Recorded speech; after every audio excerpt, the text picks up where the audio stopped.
Hello and welcome to the show. Greetings and salutations to all. You are listening to the Wannabe Network, and I'm going to be your host for today, Gabriel Fast. Today we're going to be looking at Mandalorian, Chapter 17, which is the first episode in the third season. I am joined by my co-hosts this evening, Ethan Maestri and Mikey Collins. Ethan, how you feeling tonight, man? Better since about 24 hours ago, but yeah, we're good. As of recording this, Ethan and I met for something else unrelated to this, and we both compared notes, and we can both agree we definitely got poisoned somehow. Yes, at a certain restaurant in the local establishment, do not order the fried pickles. Yeah, they were good going down, but man, not good coming out. Yeah, coming out both ends for me. So, anyways, I'm doing better too, but I've been struggling. I've been struggling all day, but I am recovering. I'm good. Yeah, good. I'm glad. I didn't get it as bad as you did. So. Yeah, lucky you, man. Lucky you. Mikey Collins, what's up, bro? How you doing? Just living life, I guess. Have you had food poisoning lately? Yeah, I did. Yeah, I was gonna say Mikey literally did get food poisoning not that long ago. I got food poisoning and then got pneumonia because it shot my immune system. I'm still on the back end of that right now, so my voice sounds. Dude, not to get off topic immediately, but this country. That's what we're gonna do. This country is going down the crapper. You can't buy produce. It's all rotten. Nobody is doing their job, dude. It's bad. It's gonna get worse. I was just like, man, I can't even buy quality ingredients anymore to sustain my health. But anyways, gentlemen, we're here to talk about the Mandalorian. We're not going to do much catching up. It's just going to be, kind of not shoot from the hip, but I don't know. It's season 3. Season 3. We're ready to talk about it. Yeah, exactly. I'm like, this is exciting, right? We all three enjoyed this episode, right? Yeah, we'll get to it. No, I'm just kidding. I think we'll get there. We'll get there. I think it's needless to say, the Mandalorian has become so popular, and it's definitely going to have tendrils that spawn off of it, that do their own things for sure. And, the Mandalorian really breathed life back into Star Wars. And, it's crazy because we didn't think that Disney would be able to pull it off, especially after coming off of the sequel trilogy. It was polarizing, but I think we can all agree that Mandalorian is great, and I'm excited to talk about it. So, I just have to ask right out the gate. You know what? No, we'll save it.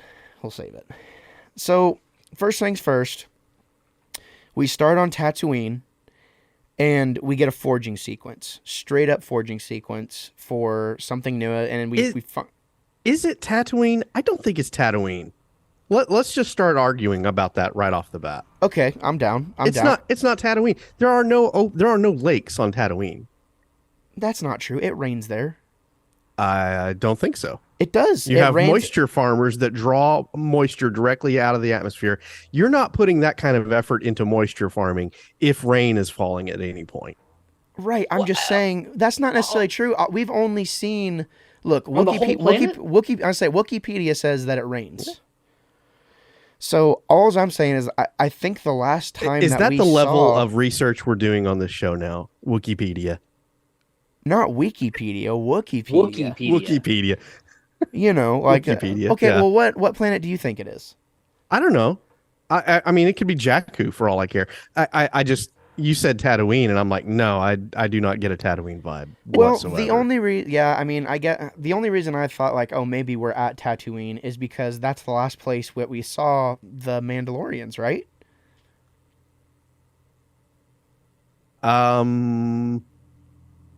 No, we saw them on the Ring World. Well, the Citadel, the last of that clan. Yeah. Okay, gotcha. So yeah, that's weird. Where are they? Yeah, no, we haven't got an answer to that. Okay, I would say TBA. Okay, or TBA. It wasn't Tatooine, ladies and gentlemen. To be determined. Sorry, I'm an idiot. God, such an idiot. Remember when you were in the Beatles? If I'm wrong, the internet will let me know, and I will gladly accept that answer. Right. But you say Tatooine, I'm like, where's your evidence? Yeah. No, I don't think we've yeah, established that. no, it's true. They're saying Well, then that's worse then too, because it's like if it wasn't Tatooine, how did Din know where they were at? Okay. Yeah, that's a good point. Because So I'm I like, think we're going to revisit this place. yeah, I'm wondering just what this place is, and you know, a big question I have for this episode is like, how much time has passed? That's a big factor in this whole thing to me personally. Valid point. You know, how much time has Obviously, passed? a lot, because, like I said, the last time we saw them was in Book of Boba Fett, Right? Yeah. and it was just the armorer and what was the big guy? I forget Yeah, the family name the there. Vizsla, Count Vizsla, yeah. Paz Vizsla, yeah. Yeah, and now we've got, you know, a bunch of converts and a whole new group of foundlings, and they're having water baptisms, you know. Okay, and it's just, so yeah, it felt a little culty, right? it does. It Yeah. felt It does. very weird. I got such a bad feeling whenever I saw that happening, and I saw that little kid, and I was like, they're showing us the indoctrination of this sect, and it, you know, I don't think we're supposed to get the warm and fuzzies no, from this group. and I think this season is going to be like Din kind of coming to the realization that maybe he's been lied to this entire time, and you know, like or at the very least manipulated in a way yeah. that just isn't. He's just not down for it anymore. Yeah, and I think you Right. know, like Anyway, speculation. yeah, no, speculation. This is all speculation. We're, you know, just throwing stuff out there. So the forging sequence, though, wherever they were at, we see that it's being made into a helmet. And then that helmet, you know, goes out to this, you know, nameless kid, this foundling. And he's saying their credo, right? And he has determination on his face. And you can tell, like, oh, this is what they did to Din, most likely. You know what I mean? Like, made him this way. It was kind of Honestly, I thought we were watching a flashback sequence. same. I That's thought what the I same thought. thing too. I thought the Yeah. exact same thing. I was like, man, yeah. Did Because did you guys feel baited with the small helmet, or is that just me? I really thought that was for Grogu, kind of. oh, really? A little bit. I was just Okay, like, I can they're see making a that. small helmet, a little tiny baby helmet. That Hey, I mean, Hey, we still got seven more episodes Yeah. to go. That is true. with season's the young. yeah, exactly. I mean, with the way the last season ended, like, who knows what could happen, right? Yeah. True. But yeah, the ceremony, it definitely felt culty, and you know, I kind of come back to this question of like, okay, obviously some time has passed. Are we gonna be seeing some of this time skip in a similar fashion to like the Book of Boba Fett, like what he's been doing this entire time, and then season 4 will actually be when we get to Mandalore? Yeah, no, I'm saying like with the time skip stuff that we saw in Book of Boba Fett, do you think we'll be seeing that for this season? And like the next season is when we actually get to Mandalore, because with as much stuff as they set up in this first episode, I just feel like it's going to be hard to tick all of these boxes successfully, have it make sense, and feel right. What do you guys think? I honestly, probably these first 2 episodes we're getting. We've got 8, and if you look back on how it's been done before, we have a lot more lore in the Mandalorian, and it almost feels like they shot themselves in the foot by bringing Mando into Book of Boba Fett, Totally. because now we have this uncertainty, right? Totally. If they had just gone straight from season 2 into season 3 and continued that story, we wouldn't have these questions. Exactly. They have a lot of work to do in these first couple of episodes that we're going to get. They have to reset all the players, give us the exposition. By the time we get to this end of the second episode, probably we're going to know where we're at and what's to come. Right. And it'll probably look more like what we've gotten used to in these previous seasons of Mandalorian. Yeah. That's just my thought on it. Yeah, no, it's not like I don't have faith, but I have to be honest. Like the first time, I think I watched this episode, I've watched it closely twice, and then I've kind of had it on in the background like the past few days, and something just feels off to me. It feels like the Book of Boba Fett to me in a lot of ways. Dude, come on. You watched this during the 3 movies, the 3 Disney movies. Come on. They're going to pull it out of the fire just like JJ did with Rise of Skywalker, and it's all going to be great at the end of it. You're not going to have any questions. You're not going to have any problems with the story whatsoever. Have faith, right? This is the way. I mean, This is the way. I hope so. I mean, I hope so. Like, within 3 minutes, we have a big ass alligator, like, chomping away, doing his Snapping thing. turtle. Yeah. Yeah, I was That was kind a of like big alligator snapping turtle. that really was. I was like, man, they really went there. I was not expecting to see that right out the gate. And, it just felt, I don't know, it just felt weird to me. But like it doesn't mean it wasn't cool. I was just left with a lot of questions, and, I do have faith that it's all going to be good and, everything will be fine. But, the first time I watched the episode, I did kind of have a brow raise after this first sequence. Anything to mention at this first planet we went to that you guys wanted to bring out?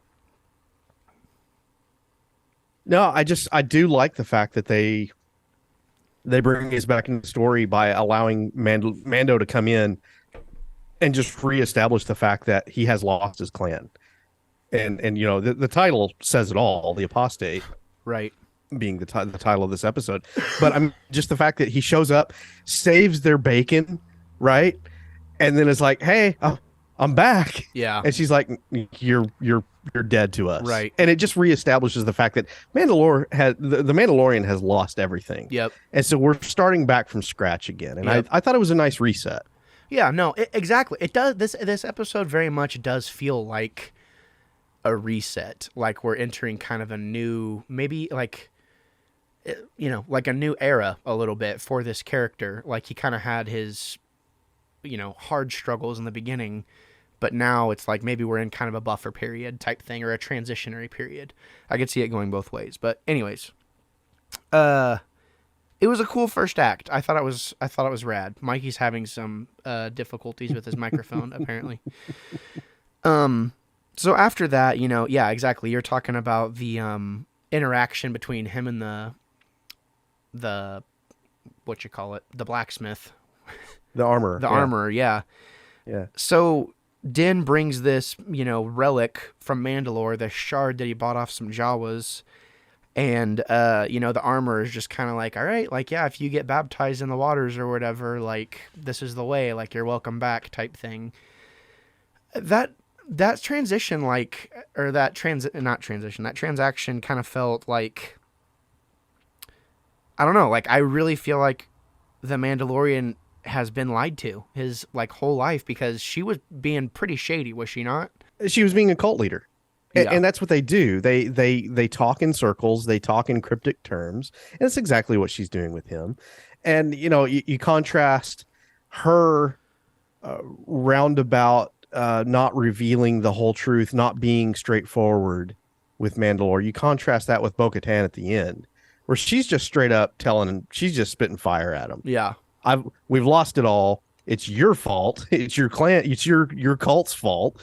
And there's nothing good. You're not going to find anything good in Mandalore. There's a dichotomy of mysticism versus reality, and I think that this was a nice split between the two from beginning to end. Yeah, that's a good point. I agree with that. Mikey, you have anything to add to that? Man, I didn't really. I've never liked her. I feel like there's. Because from the outside, I don't know, kind of being a religious person, I could see how people would be like, that's a cult. But from the inside, it's just like, this is the way. This is all we know. Yeah. You know what I mean? Like this to everybody else, you know what I mean? Like I yeah. could see both sides. Yeah. So I could see why Din would want to be back in so bad. But at the same time, it is obviously wrong. Well, yeah, and not to get too far in the weeds, but that's a great point in bringing up, Mikey. Is there's faith with reason, and then there's blind faith. Yeah, and this clan, the Children of the Watch, is that what they're calling them? Yeah, is very much a don't question things. This is the way. This is just how it is. Right, and it's blind faith, right? And so I think that's what you're recognizing, Mikey. And it's a little uncomfortable. Yeah, it really is. Well, and you mentioned like the kind of split between that interaction and Bo-Katan, and it's like if he goes to Mandalore, he kind of kills two birds with one stone. because he can report back to Bo-Katan and the Armorer, and then at that point it's like he can choose which one makes the most sense to him. I think that might be a conflict they're kind of trying to set up, is like, are you going to be more traditionalism, like the actual way, or are you going to go with what you've been raised with? And I think potentially he could maybe unite the two. I'm just gonna recommend right here that for future shows, let's just put Mikey on like a treadmill in his room and just have him do like a workout while we're talking about whatever it is we're going to discuss. I thought I was prepared, and I am nowhere near prepared. Action and conversation. I like this. It happens, man. It happens. Yeah, so I mean, that's one thing they're setting up right there, in the beginning is, okay, going back to Mandalore to prove myself to my clan. Okay. Then we go to Navarro, right? Oh no, before that though, I wanted to talk about the hyperspace sequence. So the figure, biggest part of the scene, biggest part of the episode, dude. So what was that stuff? Like, what have you seen, Rebels? I mean, yeah, but I don't remember much about it. What do they call the space Those whales? The whales. Yeah. The ones that carry Ezra off at the end of the show. That he disappears with? Yes, there we okay. Pegaloo. I yes. forget what they're called now. Dude, he's so coming to the show. You think There's so? No way. Ahsoka, they've dropped Thrawn, and now they show the same whales. What could they be hinting? Mandalorian has got to be that crossover show. Yeah. They're already using it as a crossover show to splinter and tell other stories. Yeah. So why not do that? Excites me, the idea that Ezra Bridger could be coming in on this. I mean, is that maybe their subtle way of teasing, like, hey, at the very least, it solidifies Rebels in the Hoovra in the canon just that much more strongly. Gotcha. And just on that alone, I was very pleased to see that. And how cool was it? It's like if you weren't paying attention, you could miss it. And I imagine so many space pilots out there just not realizing they're being, paced by a big herd of space whales. They're out there. The first time I watched it was like kind of early in the morning. So the sun hadn't like fully, risen yet. So I was like enjoying my coffee and doing my thing. And I was watching it, and like just the way it lit up the room, it was like, wow, I am really having an experience right now. And it really like, I don't know, it just was like a really cool, it was a moment that felt right, and I think it was the best moment of the episode, honestly, like just because that one quiet moment, we saw the thing truthfully that I look for in Star Wars is like the wonderment of what else is out there, as well as, the relationship that Grogu and Din have built together. And it's like, that's what appeals to me the most about this show is that relationship, and seeing, these are two people that should hate each other. Like on paper, like they're direct opposites, direct enemies, from their ancestors' point of view. And here they are, in the cockpit cuddling, you know what I mean? Like, it's just and it was a cute scene too. But I gotta say, I'm envious of Grogu's space dome. Dude, it is so cool. That's a really cool thing. Yeah, just the fact that he can like go up in there and then just pop back into the cockpit anytime he wants, and if it gets a little cold from space. It's all the experience of space travel, except you have no worries because you don't have to do anything. He's just on a constant voyage. Yeah, literally. Anyways, so then after the hyperspace sequence, we go to Navarro. And man, this was weird. Like, this planet has changed so much. And it was like, we kind of hinted at it a little bit in the beginning. It's like, are they literally kind of hitting the soft reset button on this a little bit? And are we going in new places? Like, how did you guys feel to the changes and just the tonal changes overall? Also, one thing I forgot to mention was just kind of like the use of how, whenever they were working on the stuff for the helmet, how it kind of looked like old Star Wars there for a minute with the sparks. I feel like they kind of peppered a few of those things in there this episode to like kind of, especially like with, the way the costumes were designed and stuff like that. I wanted to mention that because I really liked it. I was like, oh man, like that looks like it came out of like 1980. You know what I mean? But the reason I mention that is too because like then Navarro looks so clean and different. What did you guys think about that? I mean, I didn't even realize it was the same place, even though they do have some of the same buildings. But I don't know if I like that. Because he mentions the construction and all that, but it's like it's a city. How long has it been? That's yeah. Is there like a I time know reference? that's what I'm wondering. Because that's even if they have like a bunch of that's still like I don't know. Because he even mentions that they have to mine everything they're using. That's a long time. I honestly liked it. I mean, really, because how often do we see like a place like Tatooine, what we were talking about before, Mos Eisley, Mos Espa, all of these places are old, rundown, and you very much get the sense that they've always been that way, and they're never going to be better. And I thought it's interesting to see a place prosper and respond to that prosperity. Yeah, the empire's fallen away, and eventually we know what's going to happen, with the First Order, and the New Republic's going to crumble and fall apart. Not everywhere in the galaxy is going to suffer because of that. Some places are going to prosper, and we saw it as a rundown, burning, ashy trash hole. and now we see it cleaned up and nice and prospering and commerce and all of the nice things that we like to see a city. We love to see downtown renovated, right? Yeah, we love to see that. And so we get to see it here in Star Wars, and it made sense to me. And just seeing the change in people's attitudes. Eli and I were watching it together, and before the magistrate comes on and say, before he says, yeah, things have changed, we both looked at each other and said, wow, this place has really gone through a lot, and it's for the better. And it's nice. Not everything has to be doom and gloom. There are nice places in the galaxy. Yeah, I think it,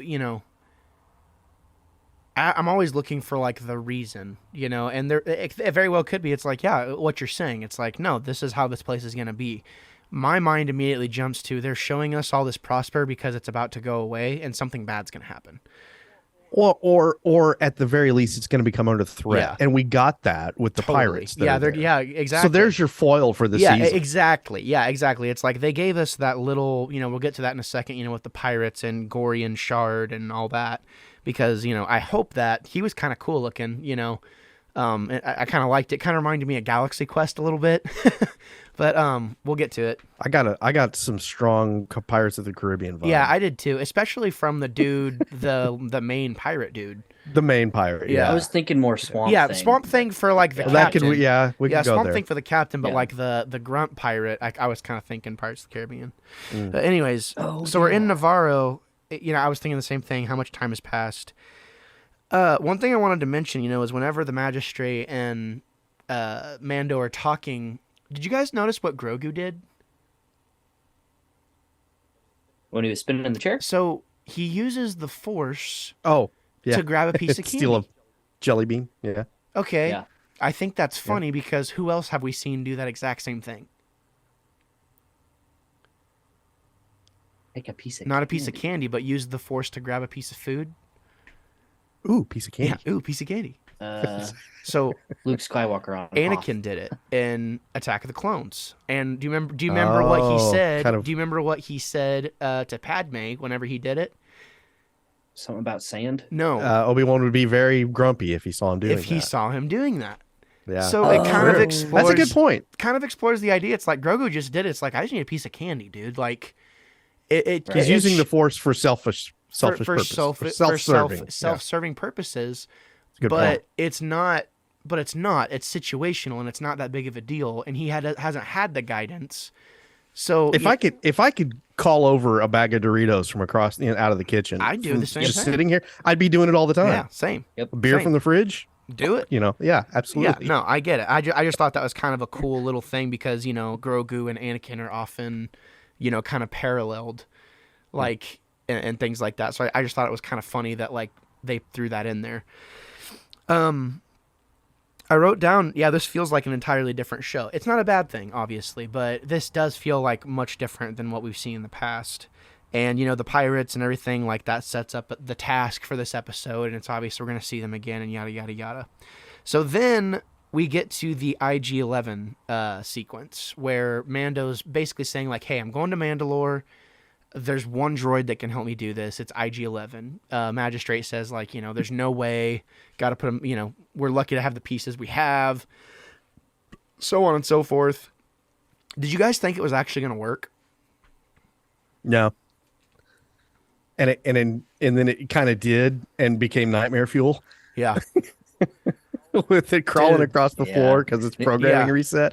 Yeah, it was a nice bit of oh God, this is going badly. Like this shouldn't work. Yeah. Like this probably won't work. Mm-hmm. But it was kind of cool because then we got to see the best part of the Rise of Skywalker, the Anzellans from Oh, hold on, I'm cutting out.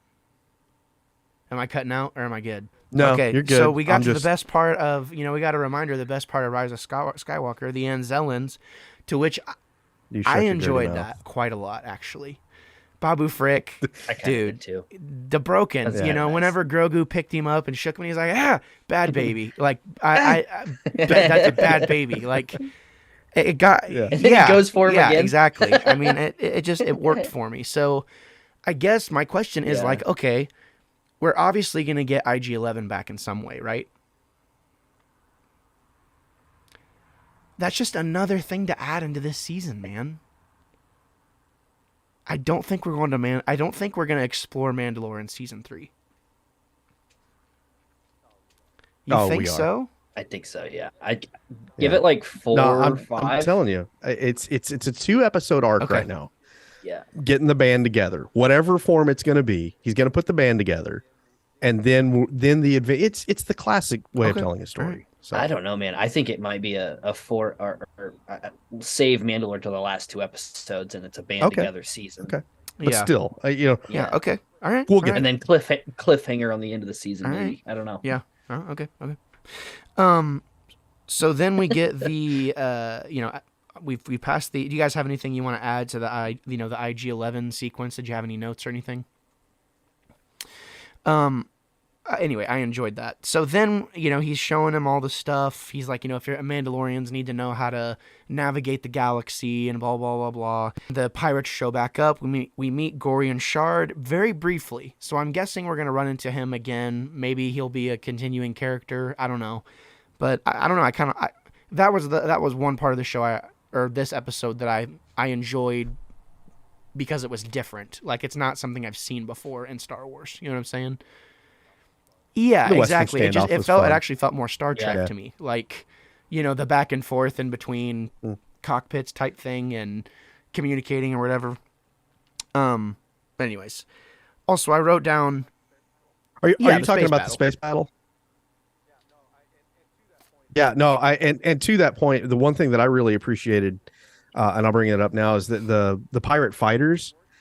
They weren't. I'm not saying they were. I'm not saying that. So internet, don't correct me.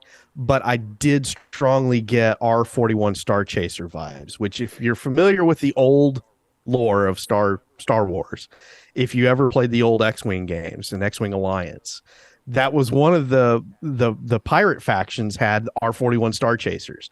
And these fighters looked very reminiscent of that computer game fighter that I remember going up against in old Corellian freighters and stuff, and it was if they were doing it as a callback, I certainly appreciated it, because this is, even though it wasn't something we necessarily have seen in universe before, live action, it at least made me think of that, and so I appreciated the design that went into what they did there. Well, that's cool. And especially the pirate. Yeah, it's like you can tell whenever they look for opportunities to make things feel authentic and make them feel like they belong. So it's nice whenever they, go that length to make things feel authentic, and you get reminded of things that you love within Star Wars elsewhere, and that's happened to me all through this show. I love it. It's great. I wrote down the Naboo cruiser is so wizard. That ship is so cool. If there's a Battlefront 3 in the future, I seriously, sincerely hope that we get to use that. 'Cause so cool. I can't hear you, Mikey. I if this was a job, I'd be fired. Why does the pirate ship look so familiar? Is that just me? Yeah, I thought Is it that looked familiar too. It kind of looked It, you know what it looks like? a Marvel. It looks like it looks like the Emperor's Dreadnought from what's the Heir to the Empire, the follow up to Heir to the Empire graphic novel, the one that you have, I know what you're talking about. the one where the reborn Emperor comes Right. back. Yeah, it does kind of look like that. The ship that he's in, it looks really similar to that. Yeah, okay? it does. I 'Cause forget know which I've Star seen Destroyer it. that was called, but yeah. It kind of Right. reminded me Okay. of what's his hootie from the first Guardians movie? That kind of like long ship. Dude, that might be Yeah, it too. that's kind of what it reminded me Yeah. of. I could see Because that. it's got like that twisting Yeah, that kind twist. of shape, Yeah, kind of yeah, look. yeah, the Yeah, spiral. yeah. Yeah. The Kree battle It cruiser. or was whatever that is. menacing though. Yeah. Whenever you saw Yeah, it, I it was like, was. whoa, like yeah. I was like, man, that's cool. Like, Yeah. So after some space combat, very brief, just showing off a little bit, we go to a new location, Kalevala, where we see a Mandalorian castle, and that is where Bo-Katan is. And that's where we basically learn, he says, he's going to go to Mandalore and all this other stuff. And I didn't really, I get that they want to revisit that. This just kind of felt like a lame way to do it. What do you guys think? I think you had to show where Bo-Katan's at right now, and this was a good way of doing Yeah. it. She's got her castle. She's she all has alone. her Yeah. she's all alone. She's lost everything. Kind of where the Mandalorian is. Yeah. It just on a different way. side of the coin. Yeah. And so I thought it was nice that we go there. Like I said, this is the start of the quest. This is the Mandalorian trying to put the team together. The problem is the nice thing is what makes it interesting is he runs into all these complications, right? IG-11 is not going to work. Cara Dune's gone. Bo-Katan is unwilling, right? And he's on the outs with his people. Yeah. He thinks it's his people, Right. but that's going to change. But it was a nice setup for she's going to reluctantly join him, I do believe, but it was nice to see her in a kind of an ostracized position. Yeah. No, I agree. I thought it was nice to see her that way. I wish we would have gotten just a little bit more. I haven't been like it was just very much like we saw her and then the episode was over. You know what I'm saying? It would have been nice to have just a little bit longer of a, revisiting that moment. Like, could they be outside kind of walking around, or just something to have a little more dialogue? Because this episode's like 37 minutes long. It very easily could have been 45 minutes long. You know what I mean? Could have. Go ahead.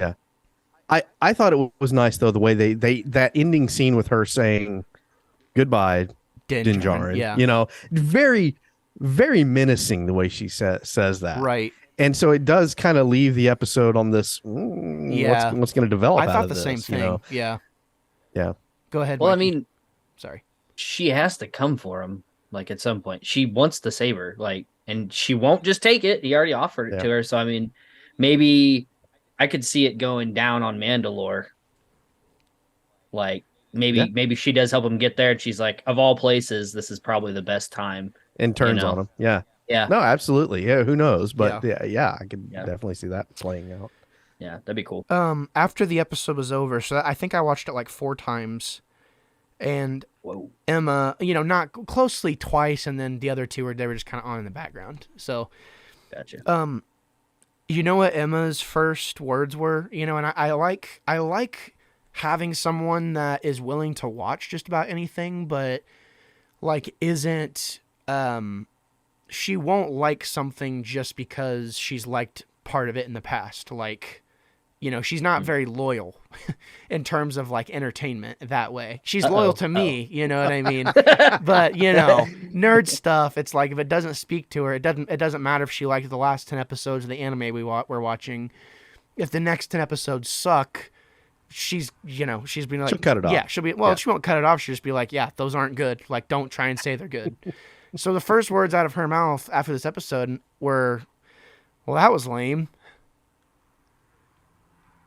And I thought that was kind of interesting. Is there something to be said about that? You know, obviously we can recognize the nuance as like really big fans of Star Wars, but I can kind of see where she's coming from. Like, Yeah. Go ahead. I don't honestly, because think about it, guys. We came off of what did we come off of the last season of The Mandalorian? Yeah. Luke Skywalker riding off into the sunset with Grogu, true. right? That was hard to top that. Yeah. exactly the point I'm making, Mikey, is you're not going to come to see episode 1 of season 3 and just keep, hitting it out of the park. You can't do that. That is not a sustainable way of telling a story in a show that way. You have to have quiet moments and you have to have soft resets. And that's what we got here. And maybe that's the difference, is that's kind of what I expected going into this. And you're right, Gabe. We need some answers to how much time has passed and some other things. We'll get there. Yeah. This is that quiet moment before the storm builds again and we get further along in our learning about the Star Wars universe. Yeah, because it's the Mando formula at this point. The first 2-3 episodes, pretty quiet. A lot of people don't like them because they're slow, but then they pay off because you're like, oh, that's the thing they reference, and then you cry and you're like, oh no, it's gonna die or something, something. I don't. Maybe the turtle comes. To be fair, too, like the frog lady in the second season, that was pretty lame. Like, come on, like there was some funny stuff there, but frog lady. Right, that was some good storytelling, though. It was a good story. I'm not disagreeing with you. I'm being the white knobby spiders in the cave. That was cool, but I just I liked. I like to think about it. What is like the normal not Star Wars fan, like hardcore fan? It's like, oh, they're watching Star Wars just to kind of keep up with what's happening, but like they're not hardcore like us. Like, what are they thinking about that? And right. I just hope that we're not going to get so much fluff and like cheese. I just don't want it to be super cheesy like Boba Fett was. And I just got hints of that in the first. And I think that's where Emma was coming from too, is like it just felt kind of cheesy in some areas. You know what I mean? Go ahead. Let me ask you this. In second season of The Mandalorian, the first 3-4 episodes, do all of those just stand out to you as just bangers compared to where you end up at the end of that season? No. Okay. That's what we're going to get here too. Yeah. For this season. I think that's kind of the point too, because it's like Mando walks a fine line, the show, because it's for the masses, but also they've done it with the first couple episodes of every season where it's just like, oh, if you've consumed most of Star Wars, you're going to get a lot of the references here. But if you haven't, you're probably going to hate these episodes. Like kind of with Emma, where like, or with anybody, where it's just like, they don't know what the whales are. They don't know. They probably don't remember where his ship's from. They probably don't know much about the Mandalorians or the beginning. Like, I don't know. I really enjoyed it. I thought it was fun to watch. Yeah, there was some like parts, but I don't know.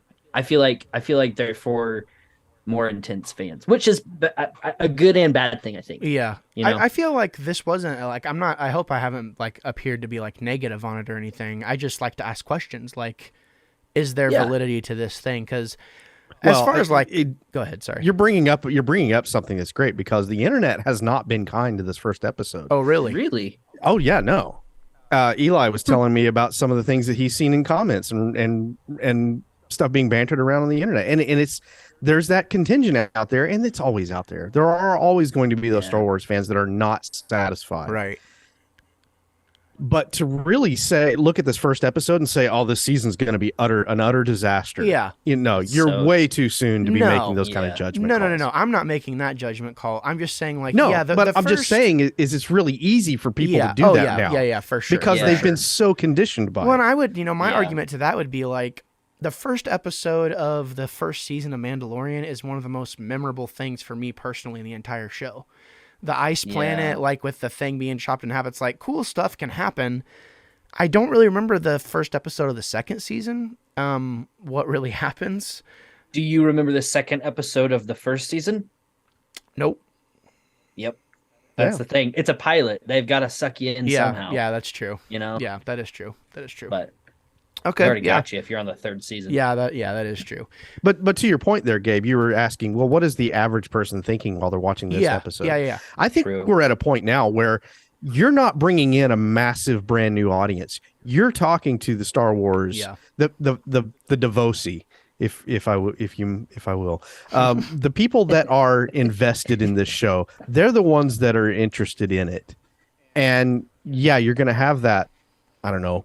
25, 30, 35%, whatever it is, that are just not going to be satisfied because of the level of good storytelling they've gotten over the previous 2 seasons. This first episode is not going to be satisfying. Right. But you have to have it. Yeah. You have to I have this agree. lull to set up what's to come. And so I think have your questions, hold on to those Totally. questions. If we don't get answers by the end of the season, you have every right to say, yeah, they've missed a step here. Right. Right. And I'm not wanting, I don't want to say like, oh, they've missed a step. I just have concerns because I want it to be good. And I'm a firm believer that something can't be good every single time. Like I've never experienced some of my favorite gaming, games ever. It's like there's never been a gaming series where I love every single one of them. And I think, you have to take like the peaks and valleys with any fandom, but it's like they just have nailed it so much the first little bit of this show that we've gotten, the first couple seasons. And they nailed some stuff with Boba Fett as well. But there was a lot in Boba Fett where I'm like, okay, this is getting a little much, and something soured me in the first 5 minutes of the show when the giant alligator just came out of nowhere. I was like, why is this happening already? Like, it just totally threw me for a loop, and I'm not saying it's bad. I'm not saying I like it or dislike so it. is that the difference? You don't like a big alligator, but you love a Cryat dragon. Come on, Gabe. I mean, make up your no. mind. That's the thing. Okay? It's like we've already seen the crate dragon. We've already seen this trope, and they're doing it again. Like, it's like, okay, we couldn't have thought of a better way to have Mando show up and save the day. I mean, come on. Like, it's not, and then this, I will say, this is borderline nitpick.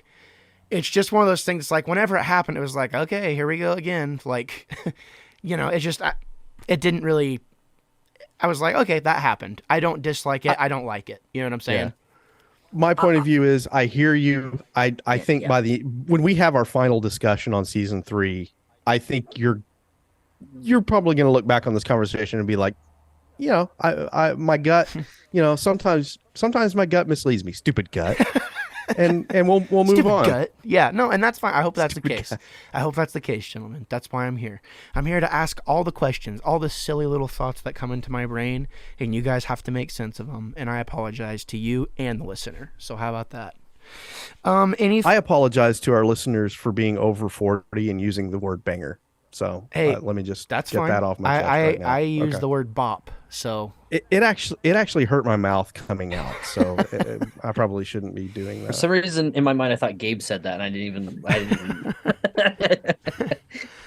even. So chapter 17 of Mandalorian, the Apostate. Overall, I thought it was fun. I thought it was a good intro. I have a lot of questions, which is a good thing. It's too early to judge, I'm not even really judging it. It got me excited. I'm interested to see what comes next. It hasn't hooked me yet, if that makes sense. But obviously there were sequences that whale sequence was freaking awesome. I loved that. Like, that was probably my favorite. That's been my favorite moment. Probably I definitely fanboyed over that for sure. The entire episode, it was great.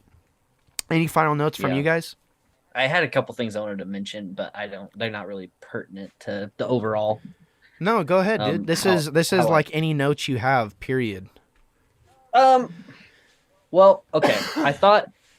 I disagree with the tortoise alligator scene. I think it's really awesome because we've seen the, not to rehash exactly what we just talked about, but we've seen the Mandalorians fight and be bounty hunters and stuff, but we haven't seen them work together to take like a big beast like that down. And the fact that they like 20 of them couldn't do it. And Mando, if he was there, they might have all died if he was still a part of the crew. So him coming out of nowhere with the new ship to save them all, since he's separate, that's the only reason none of them, well, one of them died for sure. He got ate up real bad and then exploded by the bomb he shot in.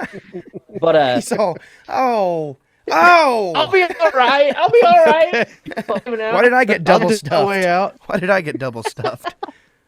Yeah, but I thought that was cool because I don't know, like Ethan was saying, I think later on we'll be like, oh yeah. Yeah. And then like the nightmare fuel you were talking about with that him crawling around, the spine was almost gratuitous to me that was hanging out of there. Yeah. I was like, oh God, why? That freaked me out. Like I've that besides the whales is probably the biggest thing where I'm like, I can't get it out of my mind. But notes other than that, those couple things, like I don't know. Yeah, there wasn't a whole lot that stood out. It's just character building. And the only thing I'll tack on to at the end of this discussion here is we need Moff Gideon. We know what's happened to him. They talk about what's happened to him. I hope they are able to bring him back in somehow. Yeah, if not this season, then at some point. What did they say happened to him? He's in prison or something? He's in prison. Yeah. He's standing trial. So Right. But because that was a great character. Yeah. And I'd like to see. I just would like to see more of that. that actor Giancarlo and that character. Esposito. Yeah. He's the dude. But anyway, besides that, everything else was where it needed to be. Very good, gentlemen. Well, there you have it. Mandalorian Chapter 17. I think there's definitely some cool things coming. I'm anxious to talk about it with whoever's going to be here. Maybe with you guys, maybe with other people. Who knows? Thank you very much, ladies and gentlemen, for sticking with us this long. We really appreciate it. If you want to write into the show and let us know what you think of The Mandalorian and what you think of us, you can email us at geeklybiweekly1@gmail.com. And I will list that down below in the description. So, Ethan, that about wraps it up for us, man. How do you want people to be able to find you? I'm just going to drop this out there in case anyone is. Keep an eye on this website. It's a Facebook page. Keep an eye on Geekly Retrospect. Go look at that, and watch this space. Watch that space. Yeah, and I'll just leave that for now. Okay. All right. Okay. Mikey, do you want to be found? No. Okay. All right. I don't really want you guys to find me anyway, because if you're watching this, you probably see enough of me anyways. So until next time, gentlemen, say goodbye. So long. Auf Wiedersehen. Bad baby.